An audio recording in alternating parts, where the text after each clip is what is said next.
Perkenalkan Mbak, saya kan mahasiswa dari Apelkesda. Nama saya Sinta. Jadi saya kesini mau wawancara Mbak.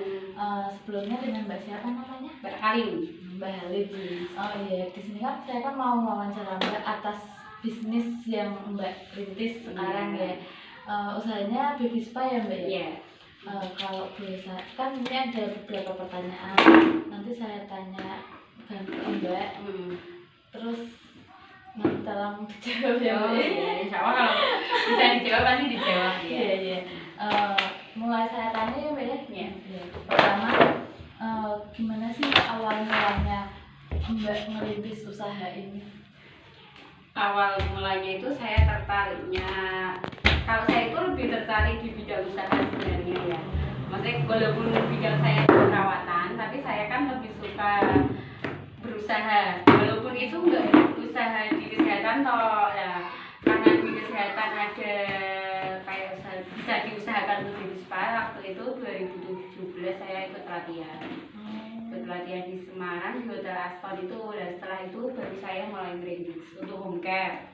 Untuk home care. Home care dulu. Di spa-nya enggak? Home care itu home care umum sama home care baby spa waktu itu. Terus akhirnya bisa buka kecil-kecilan kayak gini. Prosesnya seperti itu sih. Oh iya, jadi kayak buat lebih ke sampingan atau ke yang maksudnya ya utama kesampingan. Soalnya keutamaan saya pertama saya kerja di klinik, jadi utamanya saya kan ada kerja ya, otomatis kan itu yang utama. Kedua saya buka praktek sendiri, praktek umum. Itu praktek umum kan gak ada izinnya, otomatis kan saya terikat. Gitu. Kalau boleh tahu praktek umumnya di mana Mbak? Di Getas Seklotok. Di Getas Seklotok. Itu di Getas Seklotok itu dari 2015. Jadi sebelum saya pelatihan ini gitu. Jadi udah buka praktek dulu. Iya, praktek dulu sebelum baby spa ini sih gitu. Jadi untuk sampingan sebenarnya usahanya. Terus gimana sih Mbak bisa ngelola bisnis ini sampai berkembang saat ini? Cara-caranya kayak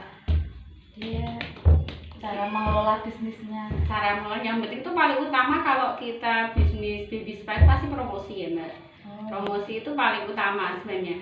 Makanya kadang kalau di Instagram itu kita harus kayak foto sama baby, foto saat tindakan pelaksanaan gitu, biar apa? Biar orang tuh tertarik mungkin kayak gitu. Terus informasi-informasi orang dapat itu pasti kan dari media sosial. Kalau saya sih cuma pemasarannya di WA sama Instagram aja. Kalau Facebooknya sih enggak ya gitu. Dan sama pemasarannya lewat brosur. Itu awal aja pas opening sih. Sampai sekarang saya udah enggak brosur enggak, cuma pas awal opening aja. Cuma sekarang promosi di Instagram. Instagram. Kayak gitu tuh kadang kita dapat pelanggan tuh tular-tular. Mulut ke mulut ya. Jadi kalau kita dapat pelanggan satu, nanti satunya melamar gitu. Terus apa aja sih Mbak kendala saat mengembangkan bisnis ini? Kendala ya, kalau kendala usaha ini persaingan pasti ada. Tapi kalau di Boja itu saya pikir kalau baby spa belum banyak ya.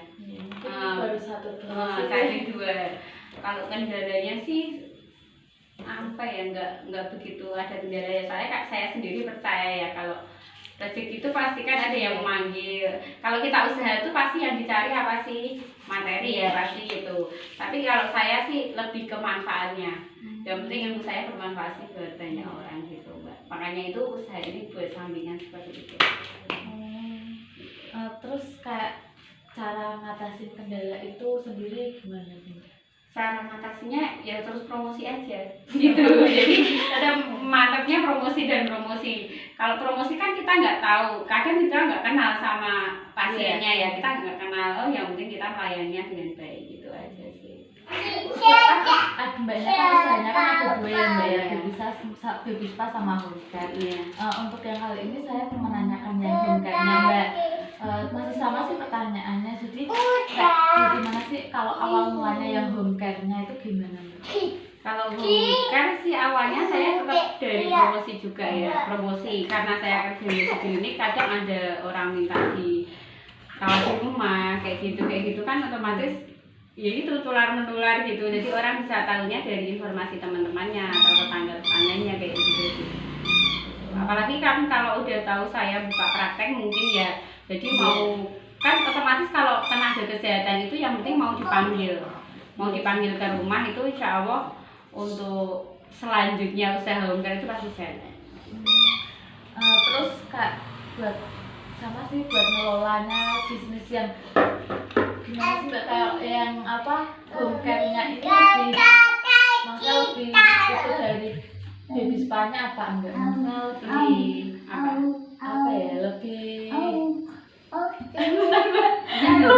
sebenarnya kalau home care itu kan tergantung peminat orangnya.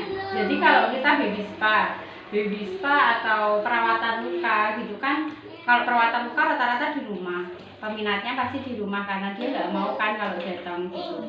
Tapi kalau baby spa, karena selama pandemi ini saya melayaninya hanya home care, hanya pelayanan kunjungan di rumah gitu. Berarti kalau baby spa juga Mbak juga pelayanan di rumah juga Iya. ya? Gitu. Jadi home care-nya itu nggak cuma, maksudnya nggak cuma apa ya, nggak cuma kayak perawatan luka, infus gitu, tapi saya juga melayani baby spa-nya juga. Apalagi untuk masasnya gitu ya home care. Terus kalau buat kendalanya yang home care-nya sendiri Mbak? Maksudnya kendala Kendala dalam bisnis bisnis, ya, dalam home care-nya. kendala kalau home care itu